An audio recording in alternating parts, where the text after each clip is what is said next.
You already know what time it is. Welcome to the debut of the NFL with AJL, ladies and gentlemen. My name is Adam Joseph Lewis, the founder and host of the show here, and you are with us on episode 1 today. And I could not be more excited to be anywhere else in the world than with you guys right now. We're live on multiple platforms, Facebook and YouTube especially. Don't forget to like, comment, and subscribe. If you're on YouTube, please subscribe, hit that bell so you are never missing out when we post on YouTube. I know you see the QR code up here in the corner as well over the Breeze jersey. Scan that for every bit of the NFL with AJL social media content. I'm back, baby. I told y'all I wasn't going nowhere. My heart is beating out of my chest right now, and I could not be more excited to be with y'all. Super loaded show. We're about to get into it, but I want to take the time to thank my family and friends that have truly been with me on multiple podcast ventures. Wow, we're here. We are live. We are lit. We are established, and we have a hell of a show to get into. Sean Payton, I know you see the Saints background. We're traded to the Broncos. Did they get enough? Tom Brady retired again. The Super Bowl is set, but I'm not going to sit here and keep going over things over and over and over again. Let's go ahead and get into the show, ladies and gentlemen. And we saw that Patrick Mahomes in the AFC Championship, 5 straight. What a surprise. Not really. We know what Mahomes is. He outdueled Joe Burrow in their second straight AFC title game. And this was a major game. Everybody, absolutely everybody knows this is what they wanted the matchup to be. By the way, I can see y'all's chats on every platform that we're on. Actually, let me go ahead and get to that real quick. I can see the chats with every platform that we're on. I can pull it onto the screen here if you'd like. Someone go ahead and give me the first comment, but just wanted to let you know I can see you wherever you're at. This was everything we wanted it to be, though, right, in terms of competition and what both teams were actually doing in this game. Excellent on third down. Both fourth downs were converted that were in the game, so definitely a side of aggression that we saw in the game here. There were turnover battles, big and costly penalties. You had big-time throws and big-time plays.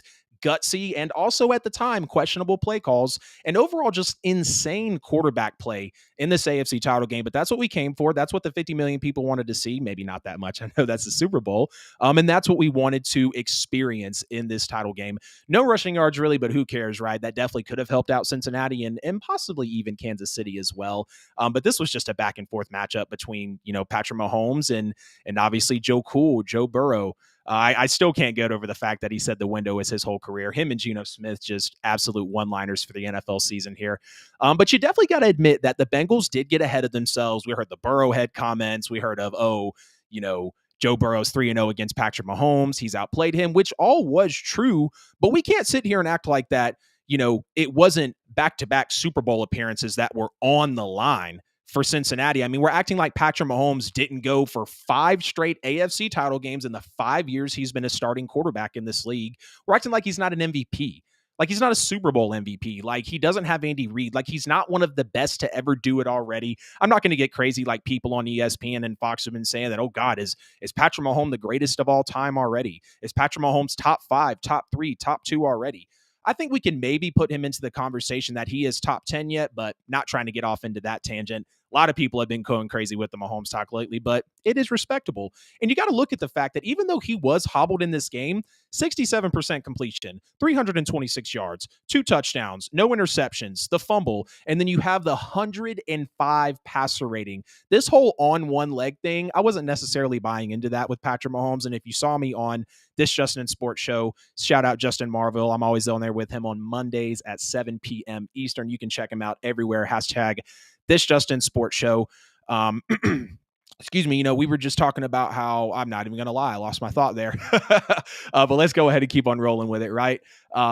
This whole hobbling on one leg. Oh, excuse me, I remember what I was going to get into. I was saying that Mahomes was really, 80 to 85%. I didn't think he was going to be, at a 50% or even a 60 or 65% in this game. And we clearly saw like Patrick Mahomes is remarkable. He can do the big things, and he showed us that in the AFC title game, considering he was on one leg. Let me swoop back over to the chat here real quick because I don't want to ignore anybody tonight. Taylor, thank you so much. Miss Duncan, what is going on? Good to see you in there. Adam, give a shout out to Mike Hilton, SCHS grad, and plays the slot like glue. Yes, he absolutely does. Melanie Duncan, thank you so much for commenting on the Facebook there. Yeah, big shout out to Mike Hilton.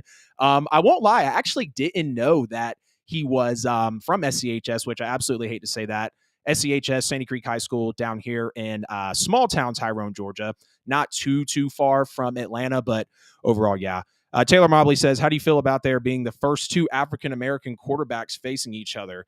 I think it's great. You got Jalen Hurts, which I'll give him his flowers in just a minute. You got Patrick Mahomes as well. And to know that this is the first matchup between two black quarterbacks in the Super Bowl is absolutely amazing. Want to give a shout out to everyone. Happy Black History Month. Absolutely love this time of the year. I'm always in support. And when February rolls around, it's always a great time to be here. Let's see. Don't forget he's down 3-1 to Joe Burr. That's okay, Alan. Appreciate you commenting on Facebook as well.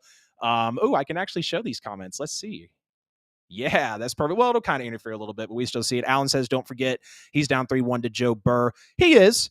But Patrick Mahomes did go to the 5 straight title games. Patrick Mahomes is playing in the Super Bowl without Joe Burrow. And just real quick, Alan, just to kind of piggyback off that comment there, I do love the fact that he was undefeated and now 3-1, but like, again, Mahomes is in the Super Bowl and they, it was 23-20 Chiefs with a hobbled Mahomes. So I feel like the gap really could have been possibly larger. But yeah, I mean, he is 3-1. That is facts. Now, Taylor did ask me takes on that. Again, absolutely love it. It's great. I never had a doubt for Jalen Hurts. I don't think anybody in the world ever had a doubt for Patrick Mahomes. Favorites. We'll get to that. I'll tell you the favorites though right now. I love my boy Jalen, but I do believe that he will possibly not come out victorious in this Super Bowl. There you see the comment from Taylor. Hell yeah. Sean Payton. Why y'all doing this to me, man? Come on. I'm just trying to get into the show. Anthony, what's up, man? Good to see you on the show tonight. Appreciate everyone hopping into the comments. That means a lot to me. Let's continue on with the AFC Championship, though. I think that will be a major stepping stone in the Cincinnati, the Joe Burrow, the Zach Taylor era, knowing that, like, yes, you might have been walking in on a hobbled Mahomes, but you're going to see him in multiple wild card, divisional, AFC championship games. Like, it's going to be a regular occurrence here, and I absolutely can't wait to see how everything actually turns out. Unfortunately, Joe Burrow did lose that turnover battle in this game, which I do put both interceptions on him. The first one was ugly. The second one was them running the same double move play for the third time, and guess what? You can't knock them. The other two were insane catches by T. Higgins and Jamar Chase, and the Chiefs read that play. They read that second interception. The Bengals really had their chances, I feel like, to take this game and win it, but the Chiefs didn't capitalize, which was why I thought Cincinnati even had more of a chance to get into this game. The Chiefs didn't capitalize on the second interception from Joe Burrow and the intentional grounding call that actually happened in the game. They had a 3-and-out. They got the ball back in Cincinnati. Cincinnati gets a 3rd and 16 in the final minute, which if y'all didn't see that play by Joe Burrow on the 3rd and 16 in the final minute of the game, that is the definition of Joe Cool, and that is the definition of a franchise QB coming up in the big moments, making the big plays for you when it actually matters. Excuse me. But unfortunately, after that 3rd and 16, they really couldn't do anything. And I feel like you got to be able to produce in those bigger moments that Cincinnati found themselves in this AFC Championship game for those back-to-back Super Bowl appearances. Now, I did feel like Cincinnati had a couple of puzzling play calls in this game here, and especially in their second to last possession, just to make sure I'm getting it right. So after Joe Mixon rushed for 7 yards on first down to give the club a 2nd and 3rd situations from their 36, Joe Burrow tosses the back-to-back deep shots, with the first one falling incomplete and then the second one being picked off by the Chiefs, which I think was what we saw in that second interception. So while the running game had been absent for the Bengals in this game, Pirine and Mixon combined for an awful 41 yards rushing. This might have been a spot to simply just be able to move the chains for Cincinnati and live to fight another down, live to see another day. And that specific instance right there, to me, was an instance of Zach Taylor having to learn the situational playoff football here, understanding that this is a back-to-back Super Bowl appearance on the line. This is the AFC title game. Joe Burrow is your quarterback. Yes, this is a one-legged, hobbled Mahomes, but I just read you the numbers. Mahomes wasn't doing anything crazy. Not that he wasn't doing anything crazy, but he was definitely out there doing his thing. We got some more people in the chat here. My Broncos need talent, but I think they definitely got the right coach. Don't worry, we're going to get to Sean Payton. Alan says, very true, very bad calls all throughout that Chiefs-Bengals game. Got to get Joe and O-line for sure. We're going to talk about what's next for these Bengals next, Alan. All respect to my homeboy, but I'm flying with the Eagles. Ooh, heard that. That O-line did him no justice, and here goes somebody on Twitch trying to offer me chatbots and promotions. Thank you so much, whoever you are. All right, Billy, I'll see you later, man. Got to jump back into a meeting. Thank you so much for coming to the show. Thank you so much for supporting. Definitely means a lot. All right, let's get back into some of this AFC title game before we decide what is actually next for these Cincinnati Bengals. So you look at the Bengals, the offensive line did let them down early on, actually 3 times, in fact, in that first quarter, and the offense had 0 yards, and that was an absolutely horrible way to start the game. Burrow was sacked 4 times through the first 3 possessions, and Chris Jones's first 2 postseason sacks definitely could not have come at a worse time for Cincinnati or at a better time for Kansas City in that matter. And you got to look, entering the AFC title game, the Bengals were 0-3 on the year when Burrow was sacked 5 or more times, 14-1 when he was sacked fewer than 5 times. So clearly the Chiefs knew you get the pressure on him. They sacked him 5 times in total in the game, and clearly it was what it was with the record. Now, I will say the Bengals defense was great in the second half, forcing those 4 punts and recovering a fumble from Patrick Mahomes, which was kind of odd. I don't really put that fumble on him. Clearly, he just lost possession there of the football. I think it was some bad calls on Eli Apple with the defensive pass interference because I didn't necessarily see too much of a hook around the side of the body. And then the unnecessary roughness on Joseph Ossai, I did really hate to see that call. I don't think it was a bad call. They did get it right. And that sucks for Cincinnati, but that's just the NFL. So can we please hold off on the whole, the Bengals, the NFL is scripted, it's rigged. Mahomes traded jerseys with the with the referees after the game. Do y'all see all this New Orleans attire in the background? You want to talk to somebody about a bad call, and I'm not going to get on a tangent here, but it's 2023. We've been witnessing piss poor calls in the NFL for well over half a decade now. Get some full-time refs, whatever it has to be, but we can't continue to contextualize a game around bad referee calls in 2023. I know that was a bunch there for the Bengals, but I just wanted to kind of put it in perspective of how I saw the game, truly what they did on the field and really where they could have had some room for improvement as to reasons of why they lost the game. Man, y'all know I'm jabbing a lot. Got to get a sip of water, but I'm going to catch this here. Dez caught it, says the Cowboys Can Fan podcast. I'm going to just let that one sit for a second because I don't know what we're going to say about that one. Damn, that water was good. Y'all tell that water was good? That water was really good. First sip of the show. All right. Now let's talk about Patrick Mahomes and these Kansas City Chiefs and really what they did in the game.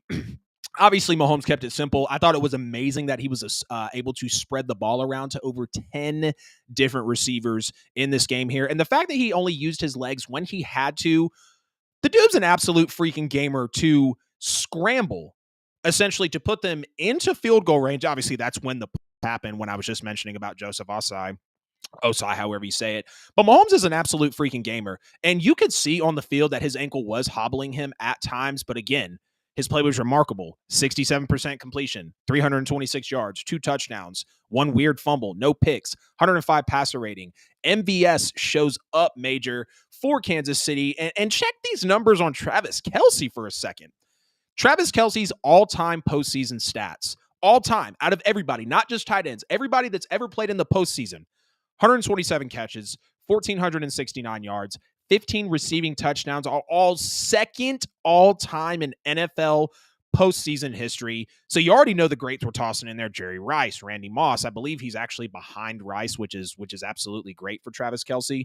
But just to highlight what Kelce's actually done, I feel like it becomes too monotone, too easy for us to look over like, oh, Kelce with another 10 catches, another 120 yards, another 1 or 2 touchdowns. Like, he is literally defying greatness at the tight end position. And I think I can sit here and say on episode 1 of this show that Travis Kelce will go down as the greatest tight end of all time. And who cares if he had the luxury of Mahomes throwing to him? He had Alex Smith in the years before. He deserves this. His impact was felt on the game. And again, just another usual suspect for an AFC title game for these Kansas City Chiefs. I really think Kansas City won this game due to great defense when it was needed. The second interception on Joe Burrow, the Chris Jones 2 sacks. Mahomes kept it simple, like I said, super clean football. I'm not tripping about the fumble. We can tell that his hand clearly had something happen to it, right?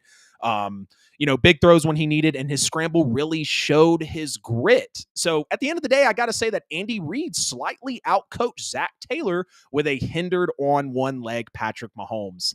However way you want to cut that, clearly the Chiefs played a better game. They're in the Super Bowl, third in the last 5 years, looking for Mahomes to win his second MVP.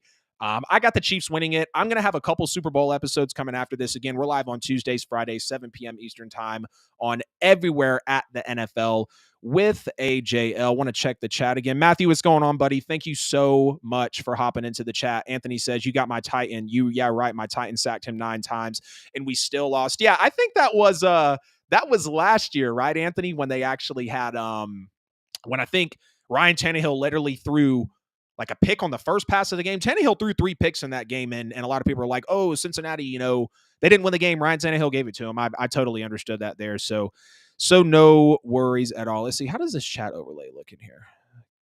New comments will display here. Okay, cool. So they'll pop up right there. Gotcha. Bear with me a little bit. I'm running everything by myself behind the scenes. It's not too bad, though. Appreciate all 9 of y'all being live with us on YouTube, on Facebook.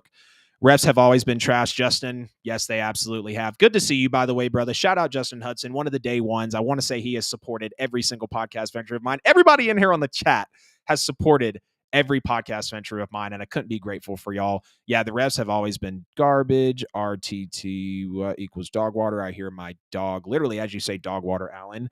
Ink is trying to get in the room. I know, right? Hey, Mom. What's up? Yep, that's Justin. I'm sure y'all are watching me downstairs. Really appreciate y'all tuning in.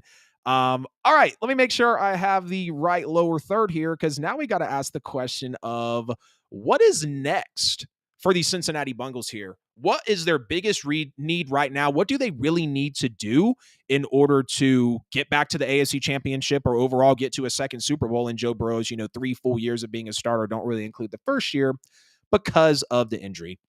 Well, let's just start with what we all say when we talk about the damn Cincinnati Bengals. Oh, yeah, their offensive line. They gave up 55 sacks, which was third most in the NFL last year. They gave up 44 sacks. Gave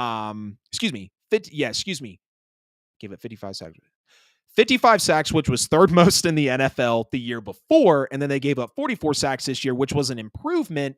And that was 11th most in the league. So again, not great. The O-line clearly still needs work if they want to have these sustainable, dynasty-like runs in the playoffs and a prosperous career for Joe Burrow, because I think it's an absolute blessing that Joe Burrow is actually still out there right now, playing so well for Cincinnati, after the knee injury, and he had a lot of great rehab. I remember Colin Cowherd asked him on the show, hey, did you have any doubt at any moment that you were going to come back? And Joe said, no. The window's my whole career. I can't get over that, man. Joey B. Got to say this is the number one priority, though, for Cincinnati here in the offseason. Joe Burrow is going to have to get that help on the offensive line. I do think that the defense was fairly solid. They were 6th overall in defensive points per game this year. The passing defense can tighten up, I will say that. And the secondary, I feel like, should be prioritized as well in this offseason, but definitely nothing. I feel like my mic is a little low. Am I too loud there? No, I might just be going. Let's see. I think I might just be going blind to it. Yeah, because it's so clear. Can't tell. All right. So how do they get back here next year? Well, all you Bengals fans, listen up. Shout out Megan Mulvey. I know you're a Bengals fan. I know there's a couple other ones out there, but I can't remember. They are 5th overall in cap space available this year with $34 million. So that's a very advantageous position for Cincinnati right now. The O-lines that are free agents this year, and I know these are going to be some big names. If we're like, Adam, they can't even trade for them. What are you talking about? Da-da-da-da. We're talking about Cincinnati that Joe Burrow has the franchise record for playoff wins already. I want to say he was 4 4 wins, 6 wins, something like that. I know for a fact, though, that he is the leader in Cincinnati Bengals playoff history for wins. But look, we got Jason Kelce, who's going to be a free agent. I get it. Big lineman, best. Philly's probably not going to let him go if they win the Super Bowl. And even if they don't, he's Jason Kelce. You've also got Mike McGlinchey. You've also got Orlando Brown Jr. They are all free agents. And two of those guys are obviously in the Super Bowl right now. In terms of secondary, like I mentioned as well, we've got names like Marcus Peters, Jordan Poyer, James Bradbury, Adrian Amos, Devin McCourty, more free agents for the secondary out there. And again, it's going to take some work. It's going to take some talking to teams. It might take some draft capital. It might take some players, whatever the case may be. Hell, trade him cash if you have to. I don't know, right? Like give him some Skyline chili or whatever the hell you have to do in Cincinnati, right, to be able to get a player. Because here's the biggest thing, right? I feel like the NFL's formula right now is you draft your franchise guys. Some of your big impact players can either come you draft your big impact players, your franchise guys in the NFL draft, your Joe Burrows, Jamar Chase, T. Higgins, Joe Mixon, and then you go get your supporting cast and your final pieces in free agency, like a Trey Hendrickson, played his life out in New Orleans to get himself that contract, like a Ted Karras, like an Alex Kappa. And I feel like this is the first time for Cincinnati to pounce on this free agent market. The division could be pretty good next year if you actually take a look at it. Deshaun Watson with the Browns could return to form. The Steelers have a lot of promise in their team. Shout out to you, Ryan Allen. Go tell Ryan I'm actually talking good about his Steelers on my first show. And I mean, like they are.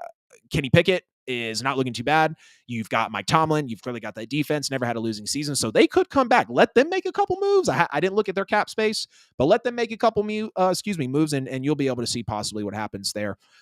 With the Steelers. And then we have the Ravens who, in my opinion, overall, outside of the whole Lamar Jackson contract situation, they're very well ran and they could get it together at any moment with Lamar and company.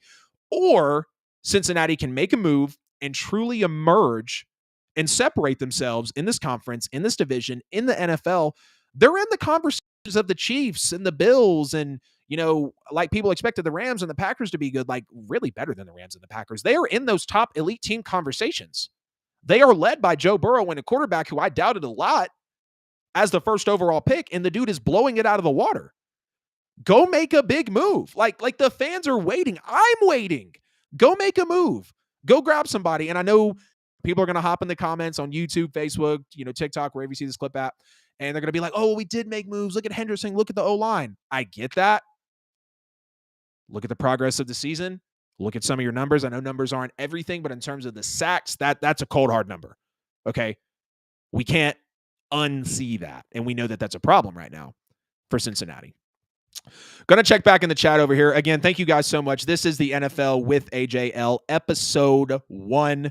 We're live on my Facebook, on the NFL with AJL Facebook. And if you haven't seen the NFL with AJL, still the old name, the What Off Season Sports Podcast. Yes, that was my show before this. I'm working with Facebook and Zucks to try to be able to get, the name switched over to the NFL with AJL. We're on both of the Facebook pages. We are on YouTube, especially. Please like, please comment, please subscribe on the YouTube. Go ahead and hit the bell so you never miss a post with where we're going to be. Let me check back over at the chat here.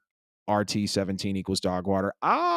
So he is talking about Ryan Tannehill. Howard Glover, what's good, man? Good to see you in. Alan said draft Michigan's entire O-line. Justin said, gotta hop off, going to dinner. Keep grinding, my boy. Thank you so much. Ken, Pimpin' Ken. What's good to see you, man? What is going on? Lamar should walk away from Baltimore. They do not care about his well-being. Let's touch on that for a second. The Baltimore Ravens don't care about Lamar Jackson's well-being. Well, they did trade Hollywood on draft night. I don't know. Okay, so here's the thing about the contract situation, right? I know that's like the elephant in the room with this comment here. Lamar don't have an agent. And a little shameless plug here. I'm also a real estate agent, so I can kind of relate. I'm not a sports agent, but I'm a real estate agent. Whenever you're a type of agent in an industry, especially when it's cutthroat as sports and in a business like the NFL, you are literally represented for a reason. So with this representation, I feel like Lamar Jackson really would have been able to lock this contract up. I get it. He bet on himself. He probably wanted all the guaranteed money, this, that, and the third.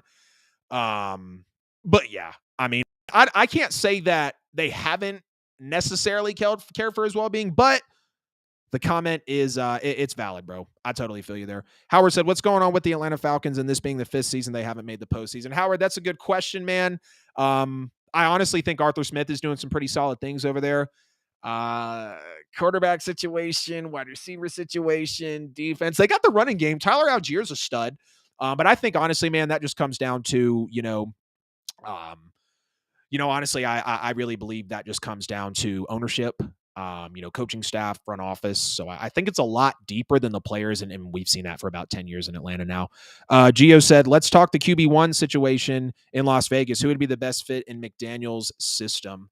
I've heard talks of Aaron Rodgers. That'll be coming in a later episode as well. I've heard talks of Aaron Rodgers possibly coming in here, which would be pretty sweet, I believe. But outside of that, I really don't know. I mean, you could keep Derek. I think Derek is a sustainable, option right there for them.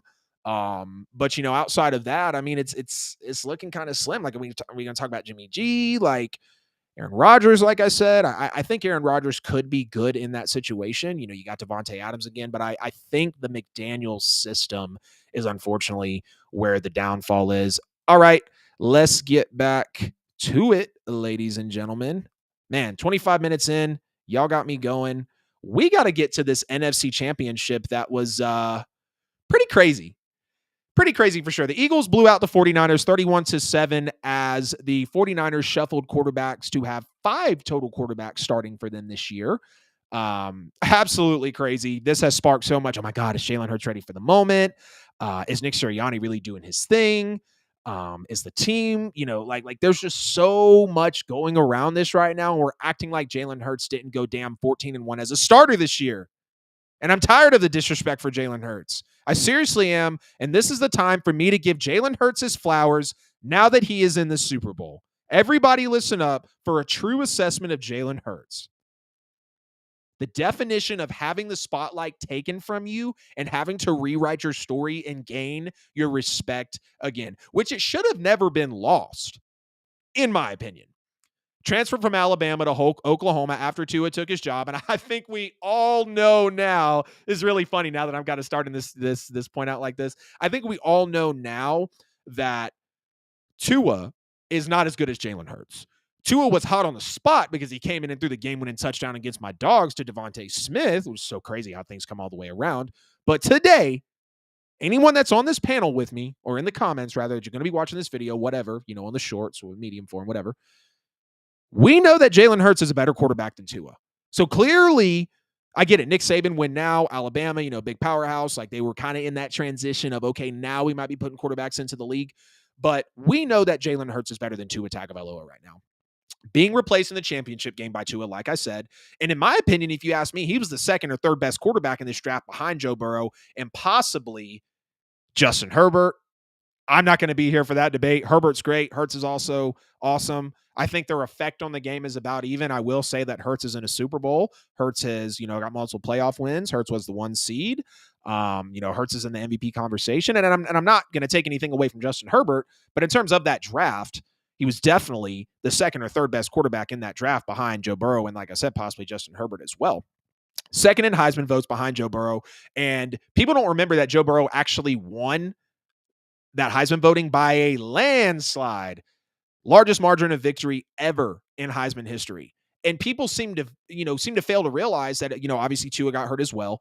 But if Tua maybe didn't get hurt, he would have been the number 1 overall pick. But I also believe that if Joe Burrow wouldn't have happened, we're probably looking at Jalen Hurts as the Heisman and the number 1 overall pick. I don't know. I've always been a Jalen Hurts supporter. And I'm definitely not going to let it stop now.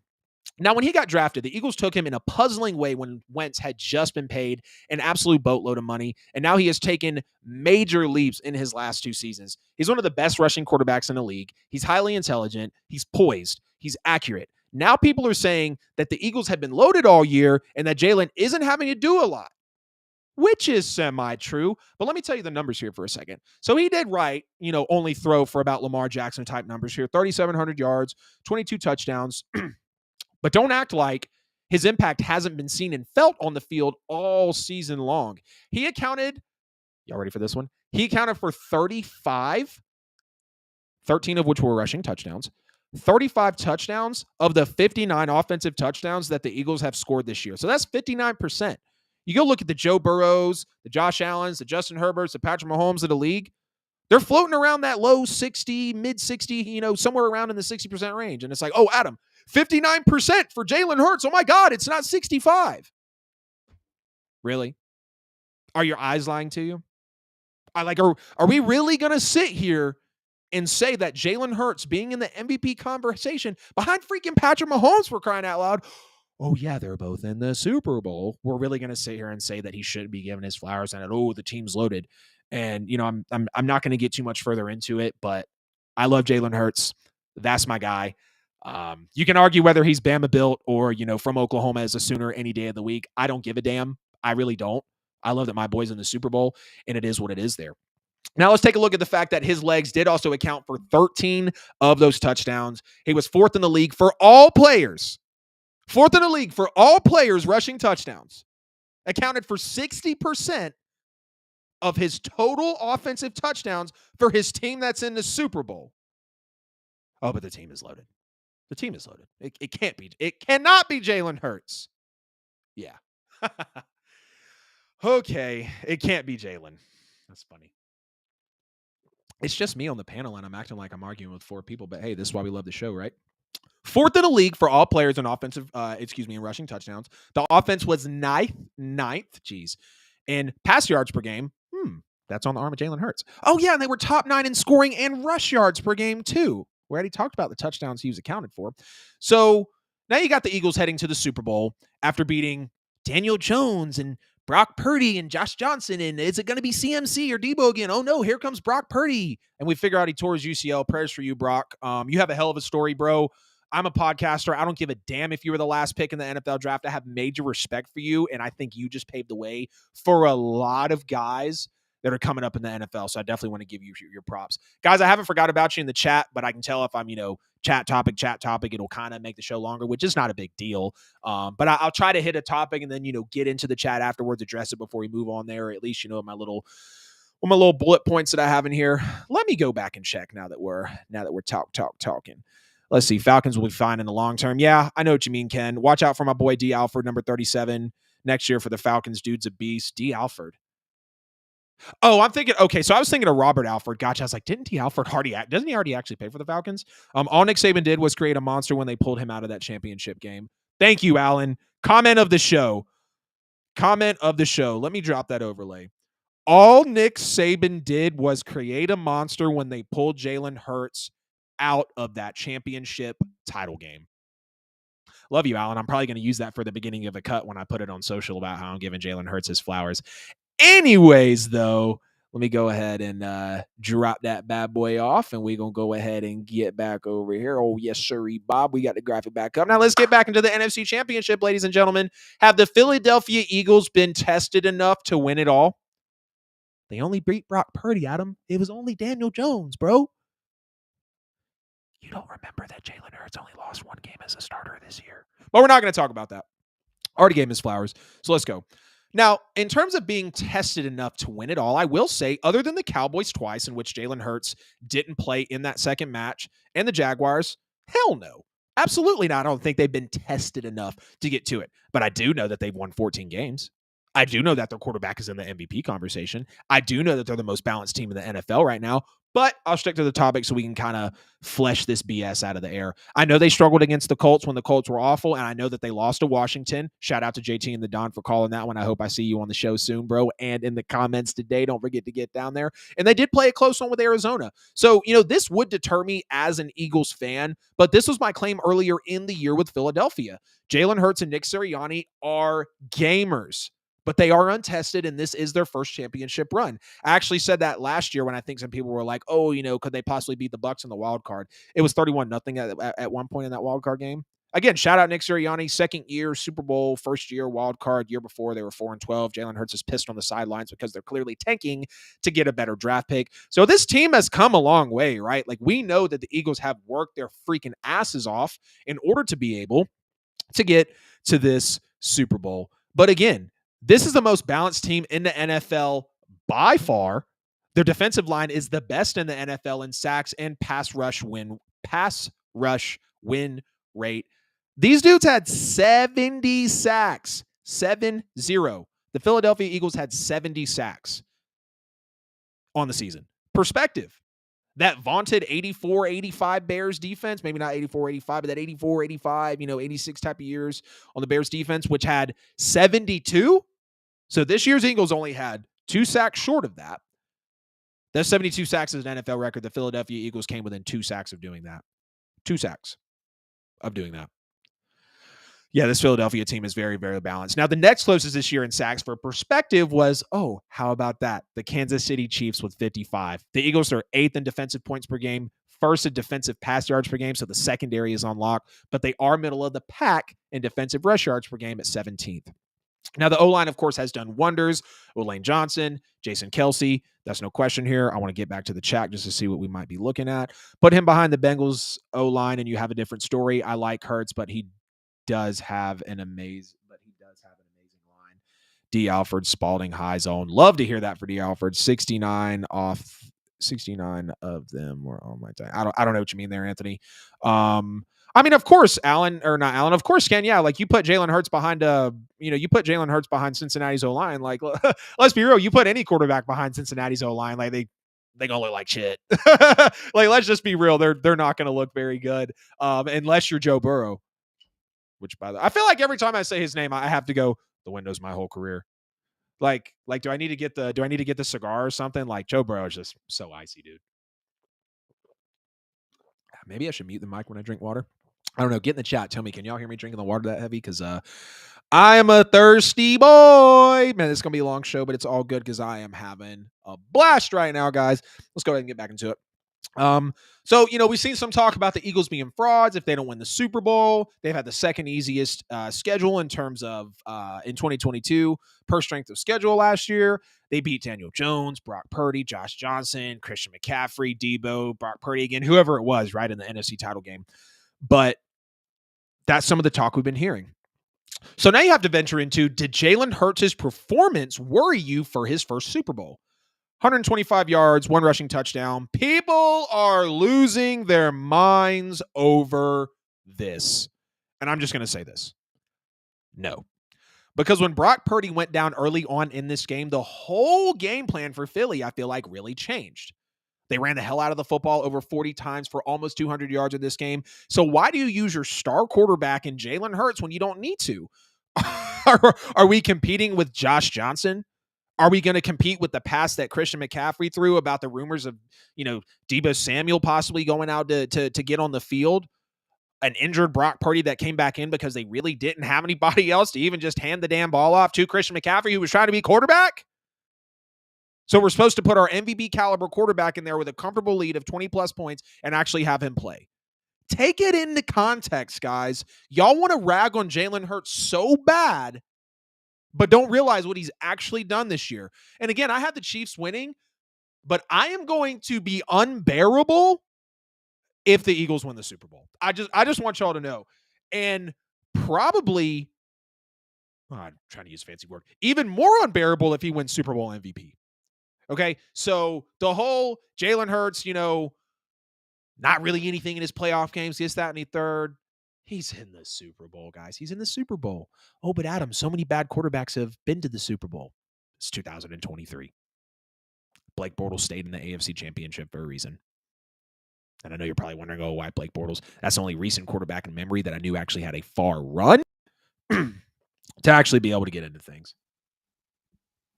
Not sure if this is, maybe that's, there we go, cool. Just sounded like I was going out a little bit there. It's actually just my headphones. I'm actually loud and clear. Cool. All right. But, and here's the thing, right? So, people are now going to say, if Patrick Mahomes, if Joe Burrow, if Josh Allen did this, we'd be losing it. Would we really, though? With a 24-point win, with no other true quarterback threat on the other side, really? Okay, that's fine. You can have your opinion. I wouldn't be losing it. Like, if the other quarterback really wasn't a part of the opposing team's game plan because they've been injured and now they're on their fifth stringer, fifth because it's Brock Purdy who's Mr. Irrelevant. Like, come on, y'all. So again, it wasn't required for them to turn it up to 100. The regular season consistency and the offensive stats, just like, does that not exist anymore? Again, we just keep ragging on Jalen. I'll keep propping him up for the leader and the future MVP and champion that he truly is. Not saying he's going to win the MVP this year. Not saying he's going to win the Super Bowl this year.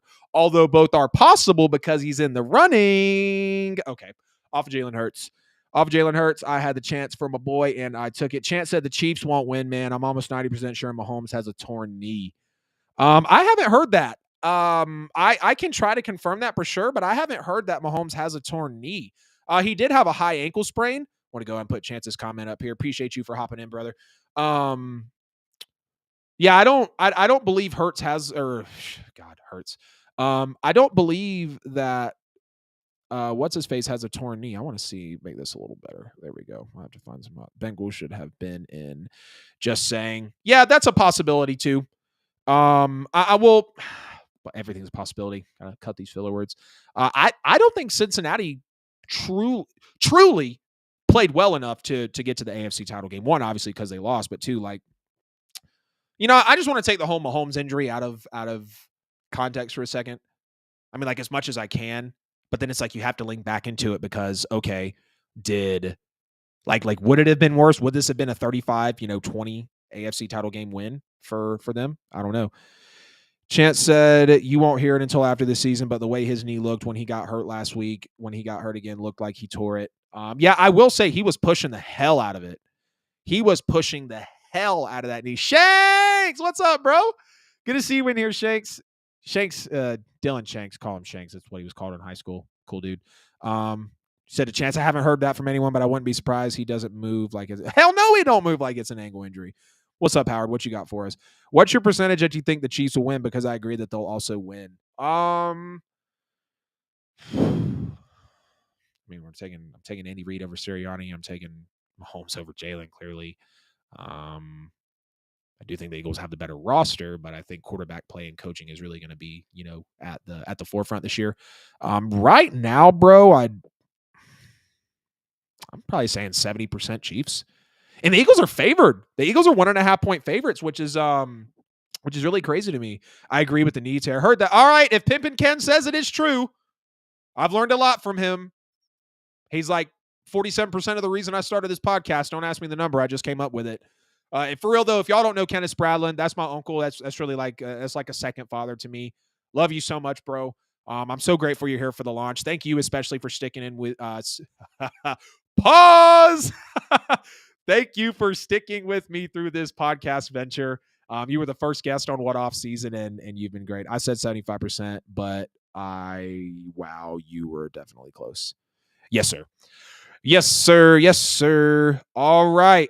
So now that the 49ers have been bobbity booped from the playoffs, they've been bounced. You have to ask the question now with the quarterback debacle in San Francisco. What is next for the Cincinnati 49ers, the San Francisco 49ers, the Frisco Niners, as my boy Gary King from Petty Sports would say. Shout out to him. Dude was a monster. Y'all don't forget, QR code right here at the top of the screen. Go ahead and scan it with your phone or check the link in the description. It should be on everywhere.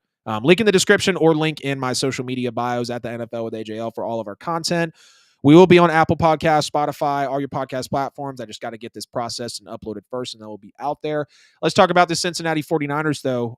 Jesus, I did it again. That's what they are today. They're the Cincinnati 49ers. Okay, cool. The graphic is wrong. My graphic guy got it wrong. Sorry, y'all. What's next for these guys? And I think the only thing that you can really look at right now is their quarterback situation. You've got Brock Purdy, you got Jimmy G, you got Trey Lance. And, Kyle Shanahan went on the record the other day and said he sees no situation where Jimmy Garoppolo is back with the San Francisco 49ers next year.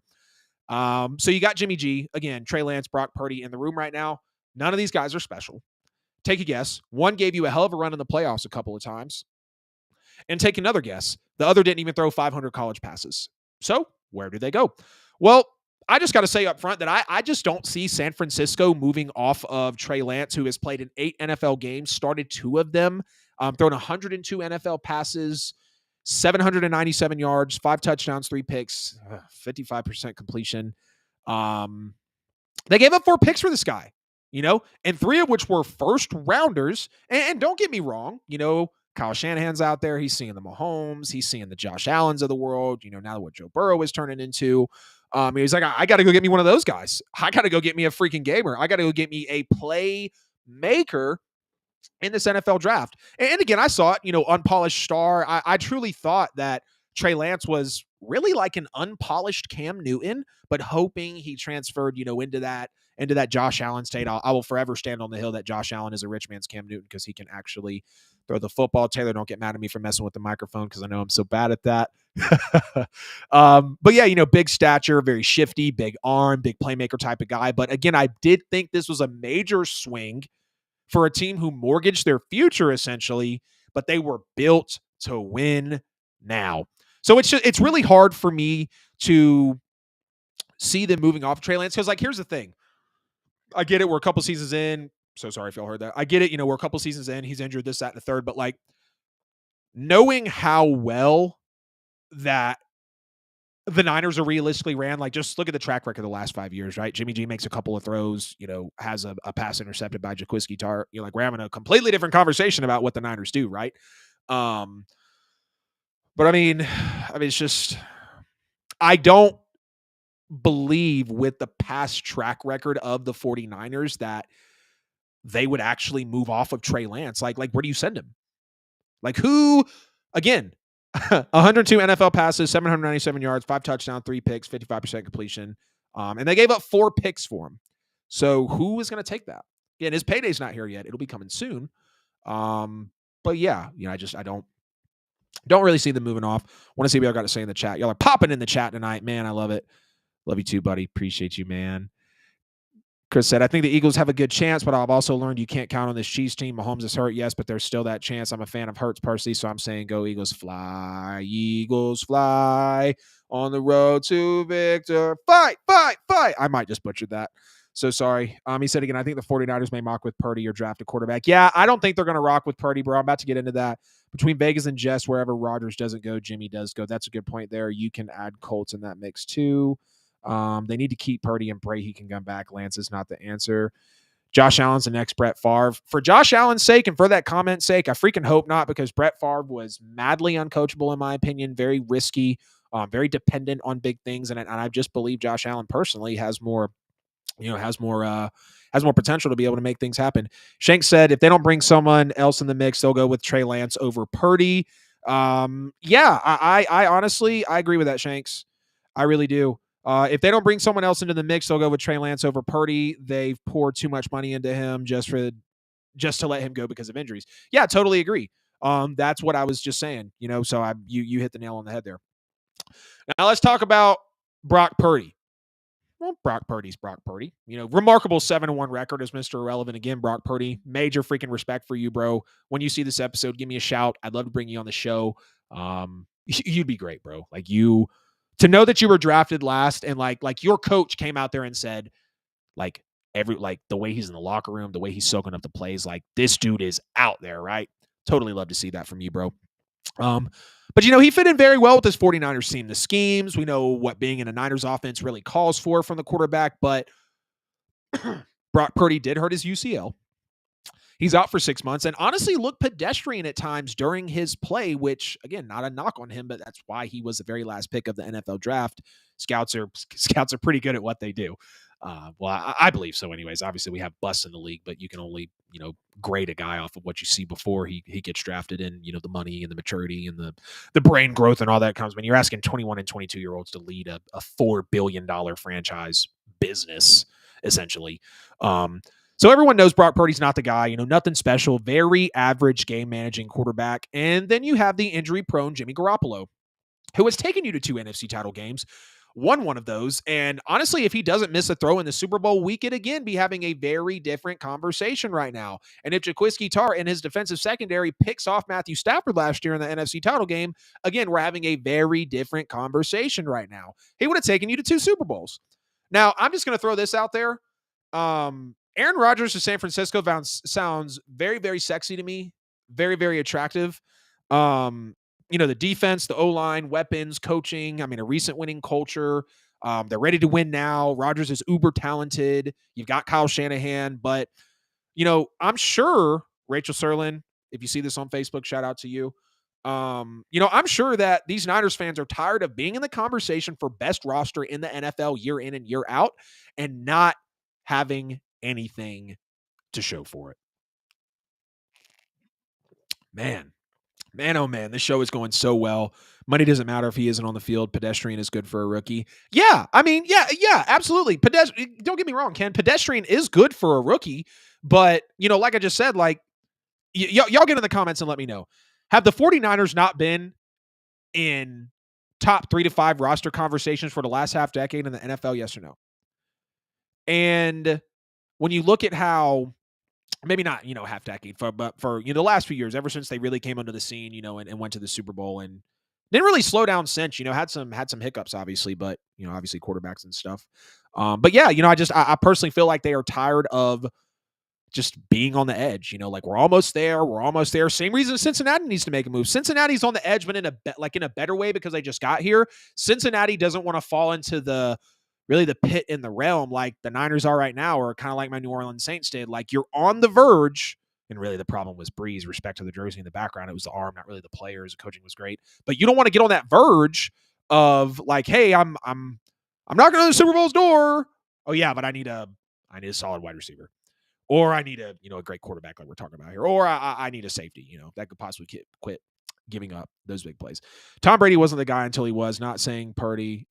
Ken, is that Allen or is that Ryan typing? Because I know Ryan said that same egregious statement. I can't believe you just fixed your fingers to type that to me. But I know where you're getting at. We had a great conversation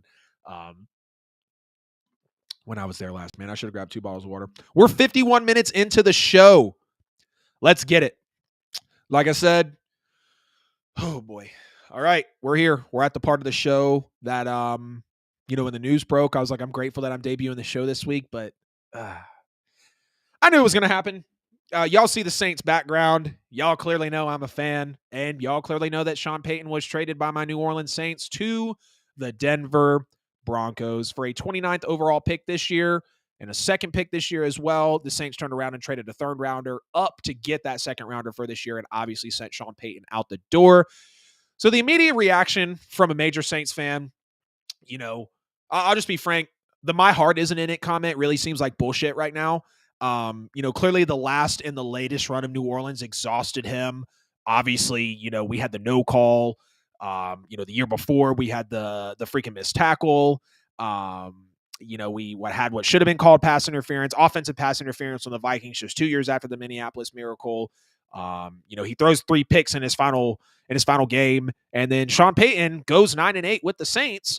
And if Jaquiski Tartt makes an interception, the New Orleans Saints, if Jaquiski Tartt intercepts Matt Stafford in that NFC title game, I remember I was standing at the Hill. Shout out to my Hill folks out there in Serenby. If you're watching the show, any of y'all right now, I know y'all are probably going ham and serving the tables like crazy, but I remember when, all of that was happening, and it was just like, man, I know it was so much. Or excuse me, I remember standing at the Hill watching that game and knowing that Sean Payton with 9-8, with Ian Book, with Trevor Siemian, with freaking Jameis Winston, with Taysom Hill, that, the dude won 9 games.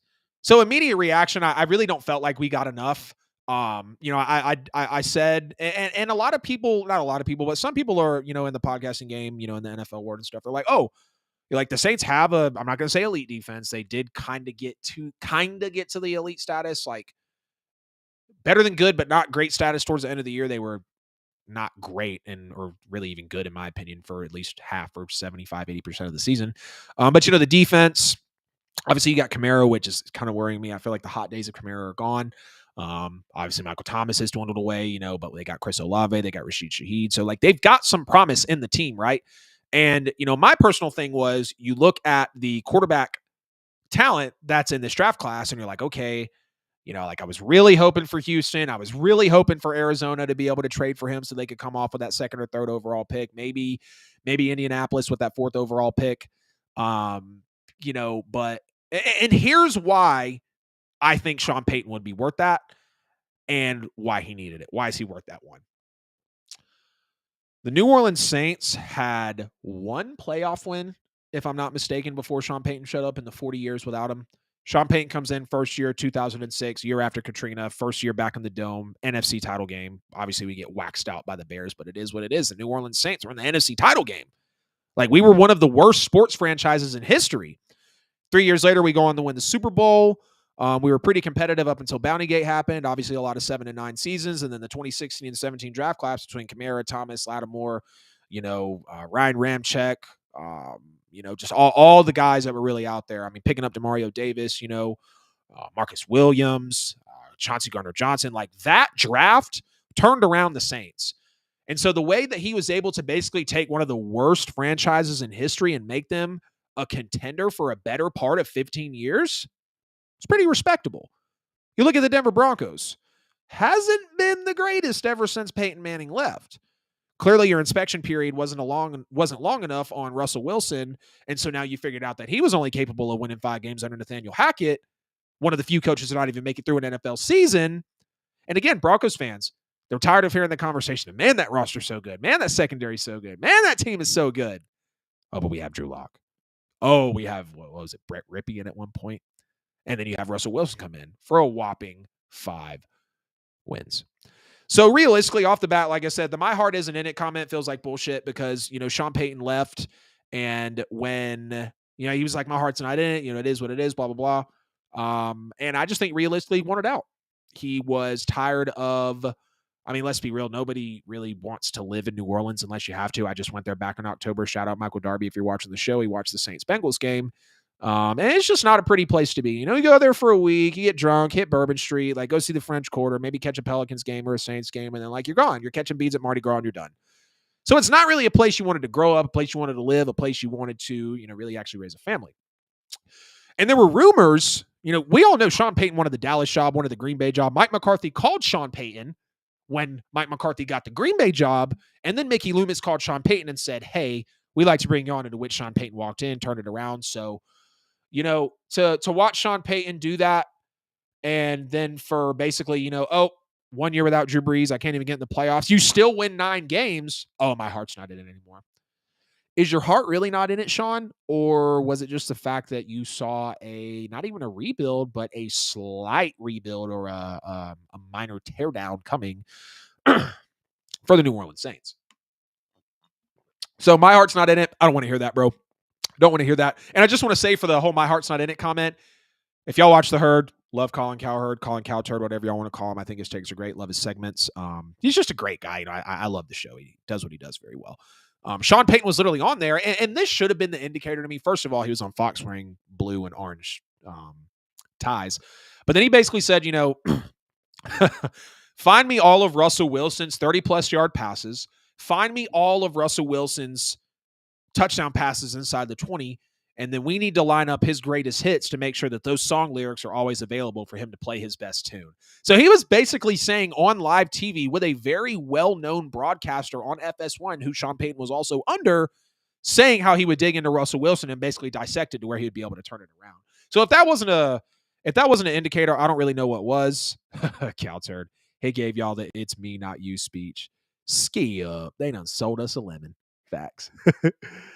Exact same record. Did you? Ooh. Wow. Best trade for the Saints in years. Shut the hell up, Ken. As you probably laugh over there in your living room with your coffee. Chance, this is a good one here. Ooh, I need to change the graphic. We are duking it up. Hey, but it's all good. Let me pop this out of here. Yep. There we go. So we'll just be able to cut that. Yeah, you'll see the lower third and the bottom while it's on YouTube, but it's all good. You know what we were about here. So Chance says, did you see that Sean Payton and Mike McCarthy have the exact same record? The only difference is McCarthy has more playoff wins. How do you feel about that? Because one is considered great and the other is considered average. Damn, that's really good, because Sean Payton won it in 2009. Mike McCarthy won it in 2010, respectively, with Drew Brees and then Aaron Rodgers. I just personally think and really know in a way that Sean Payton is an overall better play caller and slightly better situational coach than Mike McCarthy. And Sean Payton's had his moments of outthinking the room and oh my God, like this, that, and the third. Not calling the right plays. Like, why are you putting Chauncey Gardner-Johnson on, as a rookie on George Kittle?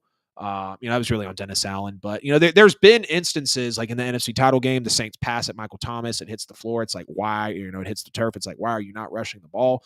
So Sean Payton has had this, I'm not necessarily thinking specifically in the moments. So that, that's just kind of one thing that I gotta say about that comment there, Chance. But that was a good one, man. Way to dig that up. Ski up. Yeah, you already know, Howard. My boy Allen up there with the facts. Payton works the clock better. Yeah, 100%. You go ahead and tell him in the chat, Ken. I'm gonna get back to the show. I knew I could count on you. But yeah, so we know how Sean Payton turned it around in New Orleans, right? Now, do I think it will work? I do believe Sean Payton will make this work, especially with, how I just said about how he turned around New Orleans. Clearly it was, a dumpster fire when he came there, and he's definitely got his work cut out for him right there. He's offensive minded. He's always had the Saints offense very, very dynamic. You go take a look at his numbers on Pro Football Reference. The dude was in like the top. I don't think Sean Payton ever fell outside of the top 8 or 9 in offensive yards in any year of his tenure with the Saints outside of the very last one. Obviously, he was suspended for Bountygate, and he was always in the tops of the league in passing yards, besides for the very last year when he was very, very low. Clearly, Jameis Winston, Ian Book, Trevor Siemian, Taysom Hill being your quarterback. But you look at the fact that him and Drew Brees came over in the same year to New Orleans, and Drew Brees turned into a legend under Sean Payton. Russell Wilson would not have been drafted without Drew Brees' success story, in my personal opinion. Both Drew Brees and Russell Wilson have accuracy. They have one of the best deep balls we've ever seen from both of them. Obviously, when Drew was in his prime, Russell Wilson's just a couple of seasons removed from throwing a great deep ball in the NFL. Both very intelligent, both big playmakers, and they can take over a game at any point. They're Super Bowl winners. They're legends. Like, we know this about Russell Wilson and Drew Brees. But there are the stories about Russ's teammates kind of being out on him. He's got his whole office at the old Denver organization, which I don't really think is a big deal. You're asking a guy to run $1 billion franchise. He's the leader of your team. 5 wins doesn't look sexy when you have your own office in the facility. But I'm just saying, like, we've had the stories of Russell Wilson's teammates possibly being out on him. So, you've got the issues with the antics and the approach to things at times, whether it's the Heinies on the plane, whether it's, the Mr. Unlimited. Like, we know that about Russell Wilson, okay? That was never a story with Drew Brees. So to me, the question now is, and I think he's capable, and I want to say I saw it a couple times in New Orleans, but does Sean Payton have it in him to, potentially get some of these characteristics out of the locker room to really, I think and I know he'll see Russell Wilson for who he truly is, but will he really be able to get those characteristics out of the locker room and really get the players to buy back in, knowing that that's how some of these people feel about Russell Wilson? Man, we're an hour into the show, and I'm just digging it. Peyton wins a Super Bowl within the next 3 years. Ken, I'm not going to be mad about that, and I honestly hope he does, because I'll be rooting like hell for Peyton, for almost said Peyton Manning, for Sean Payton, almost said Russell Wilson, for Sean Payton to get his second, along with Russell Wilson's second and Russell Wilson's third appearance. So we know that Sean Payton has his work cut out for him. The team just got sold. They're coming off a head coach getting fired midseason. They were the worst offense in the NFL last year. You had a very confusing, broken type of Russell Wilson. So this definitely will be exciting to see how this unfolds. And he shows us what he's been able to do before. And honestly, how Sean Payton is going to be able to unlock Russell Wilson. I feel like, people always said in the later days that people are, fans, and even me included, obviously being a fan, were saying like, man, Sean Payton really had to dumb the game down because of Drew Brees' really flail-like arm. And so now Sean Payton's going to get a big play, big arm, mobile, ad-libbing quarterback in Russell Wilson. Will definitely be something to see. And as a Saints fan, I did feel like, and like I said, we all knew Sean had to change the offense to compensate for Drew's weaker arm in those later years. So this could show us new things with Sean Payton and Russell Wilson, with Jerry Jeudy, with Cortland Sutton, with Javonte Williams, with my boy Latavius Murray, who always holds it down with the L train. You already know what time it is. When he makes his way back, Javonte Williams, when he makes his way back, that's going to be a sight to see. Now, did the Saints get enough for Sean Payton? And as a fan, again, my heart tells me no. We're not completely lost in the NFL. Like I said, besides quarterback, we have skilled position players on both sides of the ball between AK, obviously Alvin Kamara, Chris Olave, Taysom Hill, Rashid Shaheed, Jawan Johnson has really come around this year. We know what the defense was last year. And again, I was really hoping for us to be able to leverage with Houston, maybe Arizona or Indianapolis with those second, third, and fourth picks. But Sean Payton has shown us, now only one time, but I think turning around an entire organization, you kind of only need to do something that big one time in order to get paid what some people are saying $100 million damn contract over 5 years, which $20 million for a head coach is a lot.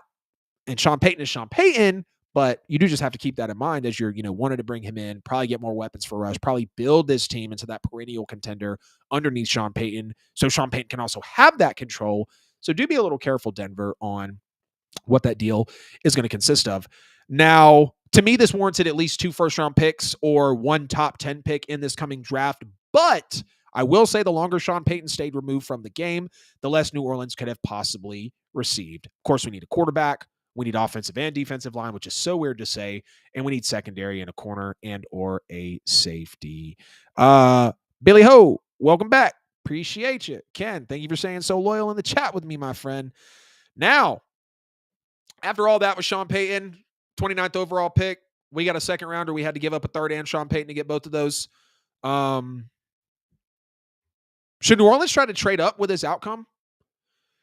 Do you think that the Saints could make a move for quarterback in a super loaded draft like we have this year and really be able to push forward and trade up, honestly, to get a quarterback in this draft? Let me just say it.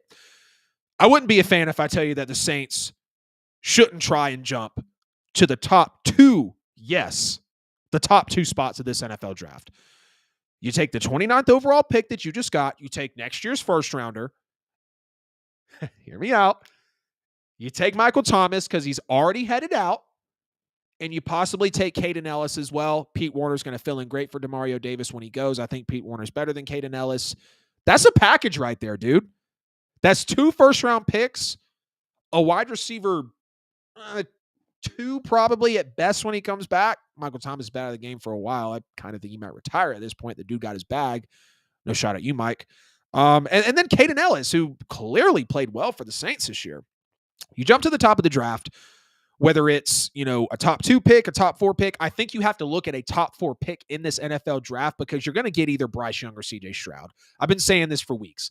The Saints' next 5 years rode on what compensation they got for Sean Payton and how they utilize that capital to better the roster. If that's not possible, hang back for a Hendon Hooker, who is not getting a lot of talk in this NFL draft. I get it. ACL's been crazy, this, that, and the third. But Hendon Hooker's huge. The dude can spin it. The dude can move.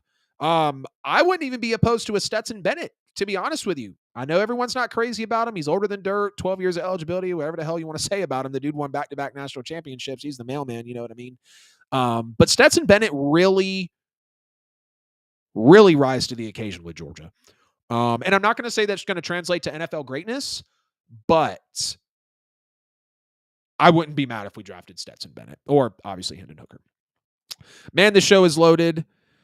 Me too. I love Stroud's upside. Good call on the package. Thank you so much, Ken. Yes, they should trade up. The trade puts them at what? The 29th spot in the draft? Yes, Billy, it does. So the Saints gave up Sean Payton and a 3rd round pick. Good one. Let me go and pop that bad boy on the screen. The Saints gave up Sean Payton and a 3rd round pick to get the 29th overall pick and a 2nd rounder for this year. Billy Ho said, as a Saints fan, what do you want to see happen? Precisely what I just laid out there. You take the 29th overall pick, you take your 1st round pick next year, you take Michael Thomas, and you take Caden Ellis. If you're really freaking desperate, Ryan Ramczyk. Like whoa, Adam, what are you talking about? How are you going to protect the quarterback? I get it. Saints draft line very well. Good for the last few drafts. Had to be careful there. Not a fan of Ruiz, not really a fan of some of these other guys that we got. But yeah, you got to go get a quarterback. And I get it. Oh, tank for Caleb Williams, tank for Drake May. That's going to be the Texans and the Cardinals next year. D'Amico Ryans is going to have that job for 27 seconds, and then they're going to have the number 2 overall pick again, and then he's probably going to get turned over. And that's not a shot at D'Amico Ryans. Don't think that at all. But it was just like with Lovie Smith. They're bringing it in to fill the position. He had a little hype. Again, I will never probably be down for a defensive coordinator for 2023 and beyond as a head coach in the NFL. But yeah, you got to go quarterback. If it's not Stroud or Young or maybe Will Levis, you got to cross your fingers for Hendon Hooker, move around somewhere else in the draft or go get Stetson Bennett. Or even if you're desperate, I've heard a little bit about Tanner McKee out of Stanford, I believe is where he's from. But either way, we'll have to see how that plays out. Y'all, I appreciate you so much. Please do not forget, and we're not going anywhere. Don't you worry. We still got a few more topics here. No, not Ram. Y'all need him. Yes, we do need Ram for sure. Y'all don't forget to please like, subscribe, and hit the bell on YouTube so you never miss a post when we go live, when we're on a YouTube short, medium form clip, whatever we do. We're going to be posting every single day. Hit that QR code in the top of your screen right there. Scan it with your phone. That is going to be every bit of the NFL with AJL content. We're on Facebook, TikTok, Facebook, YouTube, TikTok, Instagram, Twitter. We're on Twitch as well. I will get that into the banner for social media shortly. If you're on your phone and you can't necessarily scan the QR code, check the link in my bio. That is going to be every bit of content. That's where the QR code takes you. It takes you to the link tree, which is every bit of content. Like I said, podcast forums will be coming out as well. All right. I'm retiring for good. Who's that sound like? Not everybody at once now. Y'all don't jump too quick now. Tom Brady said he's retiring for good. I was shocked. As weird as that sounds. Almost at the exact same time as last year, Tom Brady came out and said he is retired. This one definitely felt more genuine. He's on the beach. His toes are in the sand. Pretty well orchestrated tears in there. I'm not going to say they weren't real because I know they were before anybody jumps on me. But they were very well placed. And overall, I did feel like it was very sincere, from Tom Brady. Said he's done for good this time. And again, this did somewhat shock me considering how he did sacrifice his marriage. I'm not going to say his family or his children. That's not my way to go. But obviously him and Giselle did get a divorce this year because he came out of retirement for this NFL season just to go home on Wild Card Weekend. He played all right, but nothing compared to his first two seasons in Tampa. And I didn't see him going through all of this just to hang it up after this season. To me, it didn't match Tom's competitive nature that I've seen his entire career.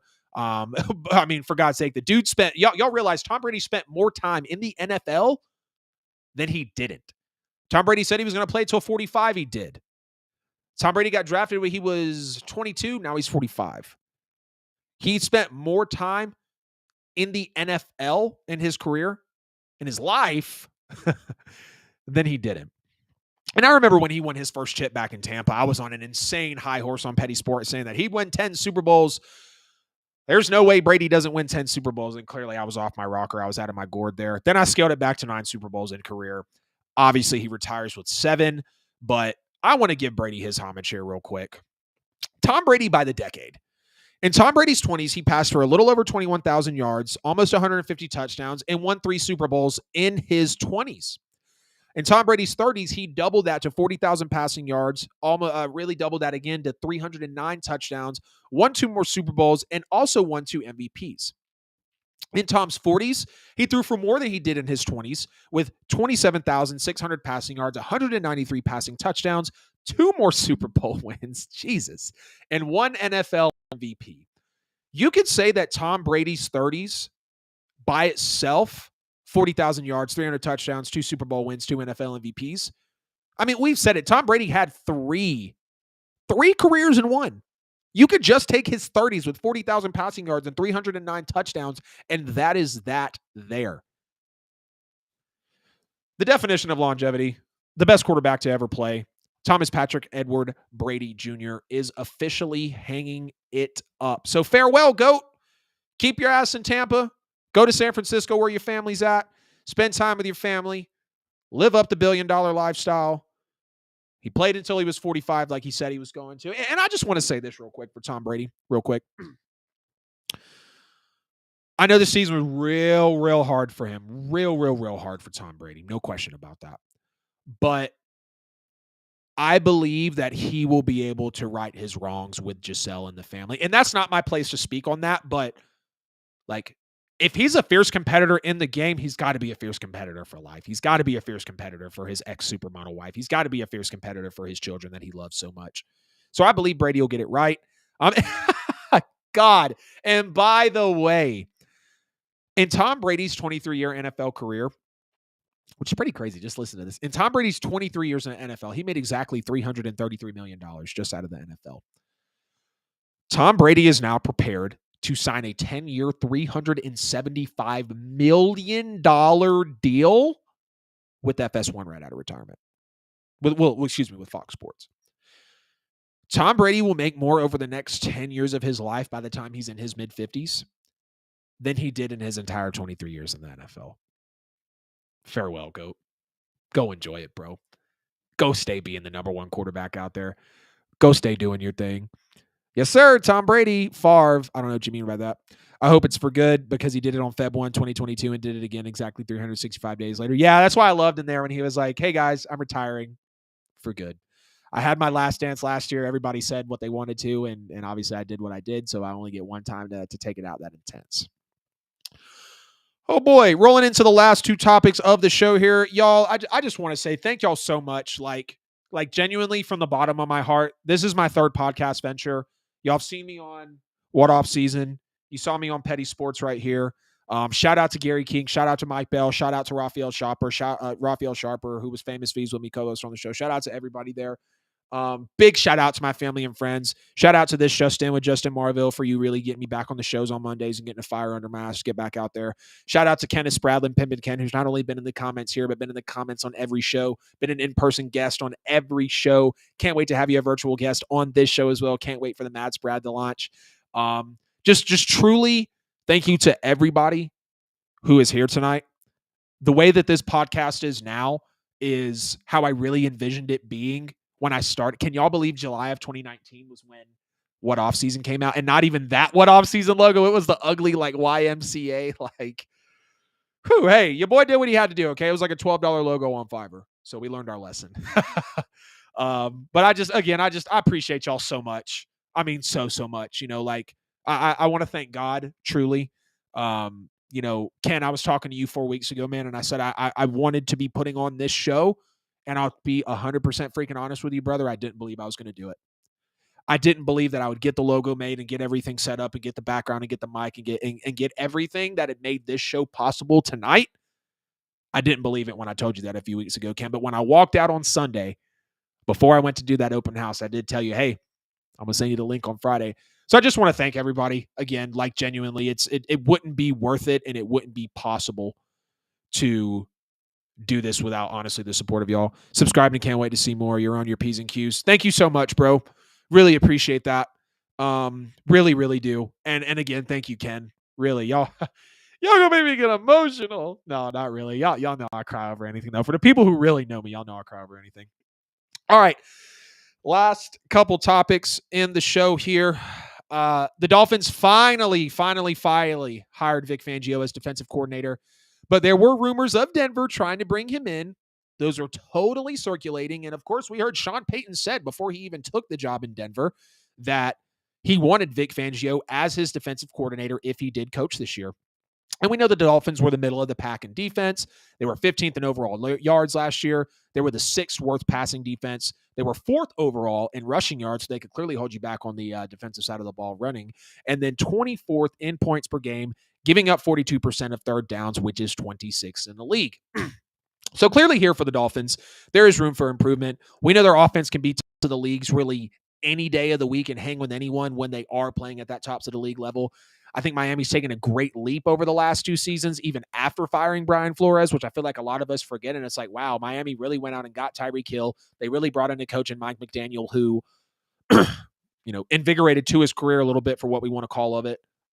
Really prayers out for Tua, man. God, I hope he handles all that very well. Glad he cleared protocol as well. But yeah, it's been really impressive that Mike McDaniel's been able to do what he was doing.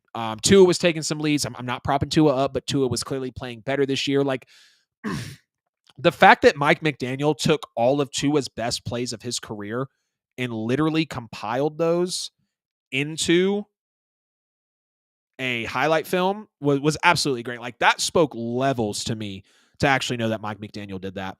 And just to see again, the Tyreek Hill move. Now I feel like it's time for the defense to be held down now that they've progressed this far. And again, Sean Payton did say that Vic Fangio was his guy.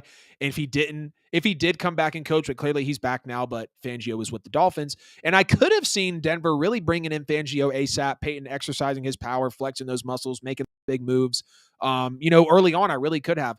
But, get to the numbers here.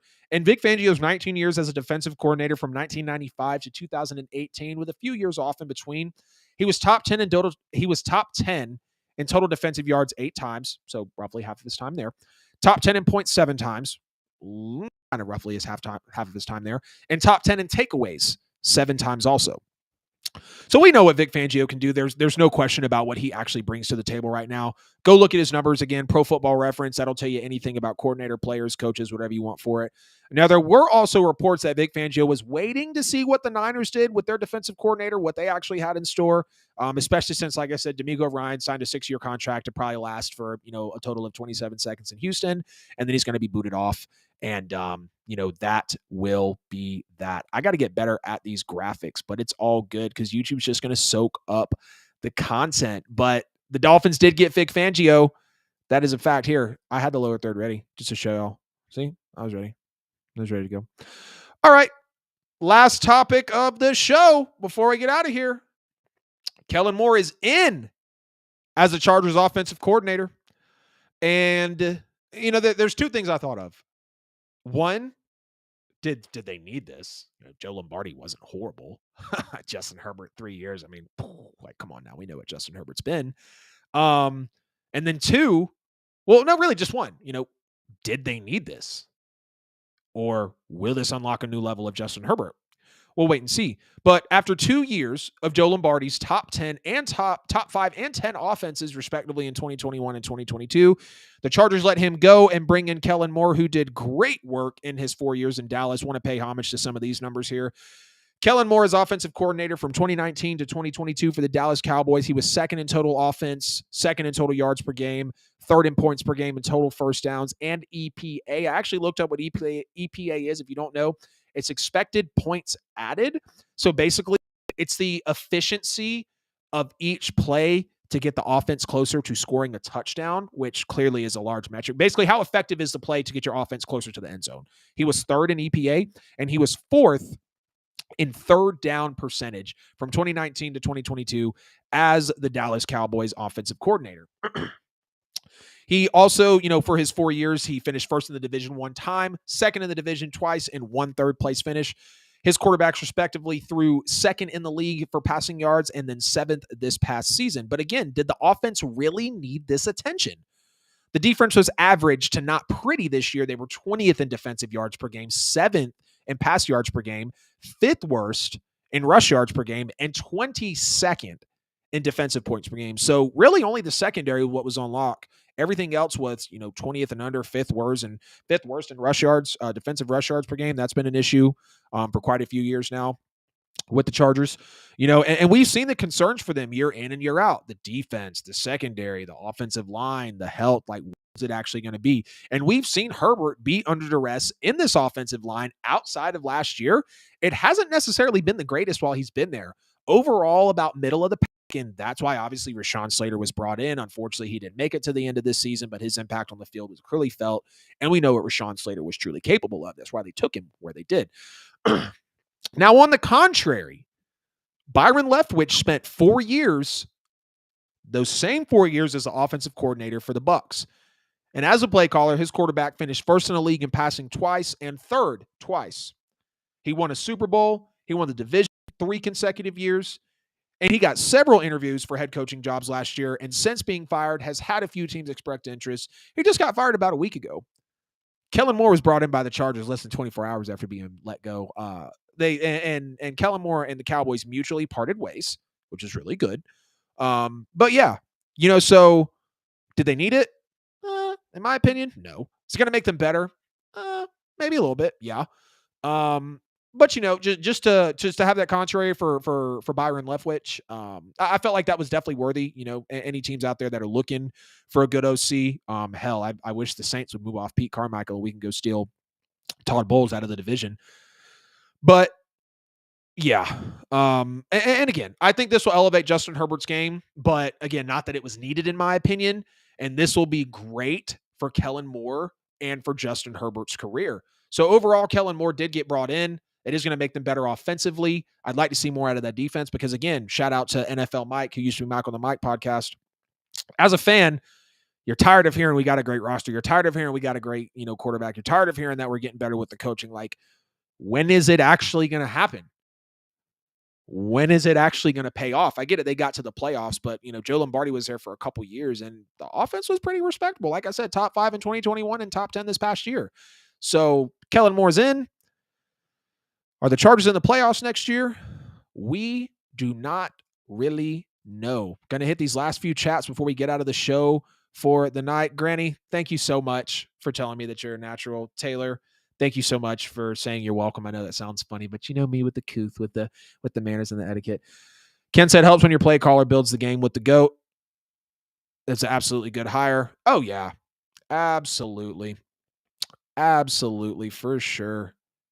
For sure. Well, that's going to wrap up the debut episode of the NFL with AJL, ladies and gentlemen. I highly, highly, highly appreciate everybody that tuned into the show tonight. Hour and 24 minutes, about to go on an hour and 25. I was hoping to have it done in under an hour, but it's all good. I'm back, y'all. I'm freaking back. I am pumped. I am energized. This is everything I wanted this show to be. I thought my heart was going to beat out of my chest before we went live today, man. And I officially just put on my very first solo podcast going live. Appreciate everybody again that tuned into the show tonight. Don't forget to like, subscribe, hit the bell so you never, ever miss a post when we go live, when we post a YouTube short, medium form content. That QR code is everything you need for the NFL with AJL. Podcast platforms, social media platforms. We're posting twice a day, every day. YouTube, you'll get a medium form clip and a YouTube short. 12 p.m., 6 p.m. every single day. Facebook, TikTok, YouTube, Twitter, Instagram. Vertical TikTok type video with the captions that everybody loves. I'm going to be there. Tuesdays and Fridays, 7 p.m. Eastern time. Every single Tuesday, every single Friday. I'll let y'all know if something different happens. This is the NFL with AJL signing out. I'll see you boys on Tuesday.